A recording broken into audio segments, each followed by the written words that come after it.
Le fameux bus 2 étages. Ça y est, on est dans le futur, hein. Faudrait que je grimpe.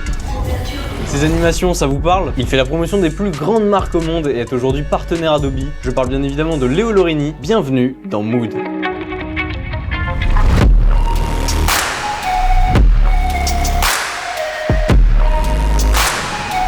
Il s'est notamment fait connaître puisqu'il a popularisé un format que vous connaissez sûrement sans le savoir, le FOH. Je suis arrivé avec ce concept qu'on voit beaucoup aujourd'hui justement dans la pub, mais à l'époque c'était pas du tout connu. C'est avoir un objet ou une situation dans la rue ou chez soi ou peu importe, mais on le filme à l'iPhone et du coup par-dessus je rajoutais des effets 3D. Du coup ça donne un décalage et quelque chose de très inattendu, donc ça a bien fonctionné sur TikTok. Mais alors d'où lui provient toute cette créativité? J'ai des images qui me viennent en tête, des vidéos, des idées et j'ai envie de pouvoir les voir. Donc c'est comme ça que j'ai commencé à explorer un peu tous les médias, à faire de la photo, à faire du graphisme. Et après, je me suis penché sur la 3D, où là, j'ai vraiment trouvé mon bonheur parce que la 3D, c'était pour moi le seul moyen de me dire, ok, à partir de maintenant, je peux tout faire. Léo distingue deux approches dans son processus de création, le personnel et le professionnel. La création personnelle, ça va plutôt être des idées un peu qui me viennent en tête ou des souvenirs que j'ai envie de revivre. C'est assez spontané, je fais pas forcément de storyboard, de dessin ou quoi. Là où à l'inverse, les projets professionnels, là en général, le processus, c'est dossier de pré-prod, donc c'est-à-dire script, storyboard, moodboard, animatique et on fait valider. Et puis à 23 ans, il y a une proposition professionnelle qui va marquer un tournant dans sa carrière. Mon partenariat avec Adobe, ça représente un peu un accomplissement. C'est un peu la boucle est bouclée entre guillemets. Photoshop, c'est le premier logiciel de création que j'ai ouvert dans ma vie quand j'avais 11 ans. Le symbole était